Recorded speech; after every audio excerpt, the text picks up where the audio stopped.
Isang pinagpalang araw sa inyong lahat. Tayo po'y magninilay sa salita ng Diyos, ang pinagmumulan ng awa at tawa ng ating buhay, ang salitawa. Meron tayong kasabihan na madalas nating naririnig na sinasabi na nasa huli ang pagsisisi. Nang ibig sabihin ay nariyan na, nasa kamay na natin, kapiling na natin, pero sa mga nakaraang araw at taon, binaliwala natin, hindi natin pinagtuunan ng pansin, hindi natin pinahalagahan. At kung kailan nawala, saka natin napagtanto yung halaga ng bagay o ng tao. Mga kapatid, sa ating ebanghelyo ngayon, ito ang nais na maiwasan ng Panginoon sa mga tao na sa kanyang nalalapit na kamatayan, sa kanyang nalalapit na pag-aalin ng kanyang sarili, nais ng Diyos na makilala nila si Jesus, na kanilang tanggapin si Jesus, na siya ang Mesaya, na siya ang bugtong na anak ng Panginoon. Pero matigas ang puso ng mga tao, hindi nila matanggap si Jesus. And so Jesus is trying to make an appeal to their heart, that they will come to realize and see that Jesus is really the Savior sent by the Father to save them from sin and death.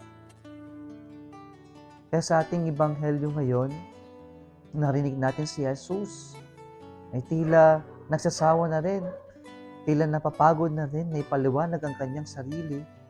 Pero sinubukan niya muli nang gumawa siya ng allusion sa ating unang pagbasa ngayon tungkol sa bronze serpent.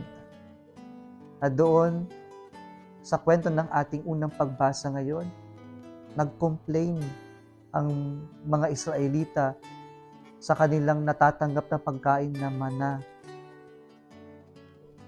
At sa complaint nila ay ang Diyos ay nagalit at nagpadala ng mga serpents at tinuklaw na lason sila.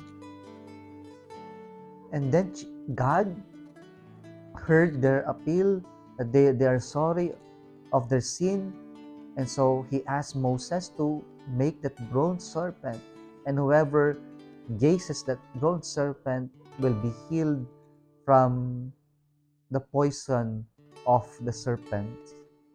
And so Jesus made an allusion from that story, and He said in our gospel today, when you lift up the Son of Man, then you will realize that I am.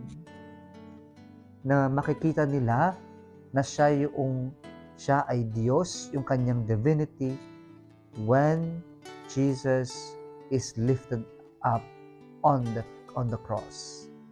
Kaya mga kapatid, ito yung appeal ng Panginoon na makita natin na yung kanyang pag-aalay ang siyang magdudulot ng kaligtasan sa ating lahat. And so, gaya ng karanasan ng mga Israelita sa ating unang pagbasa ngayon, let us also gaze Jesus on the cross. And as we gaze at Him on the cross, hopefully, we will come to realize na ganito tayo kamahal ng Diyos. Hopefully, maramdaman natin na ganyan kahalaga yung pagliligtas na ginawa ng Diyos para sa atin. Kaya yung krus ay pagpapaalala sa atin na ganyan tayo kamahal ng Diyos, ganyan tayo iniligtas ng Diyos. Nawa ito yung pahalagahan natin at nawa ito yung ating ibahagi sa ating kapwa-tao. Kung nagustuhan mo ang video na ito, huwag kalimutang mag-like, i-share at mag-subscribe Kasalitawa Facebook page and YouTube channel. Muli isang pinagpalang araw sa inyong lahat.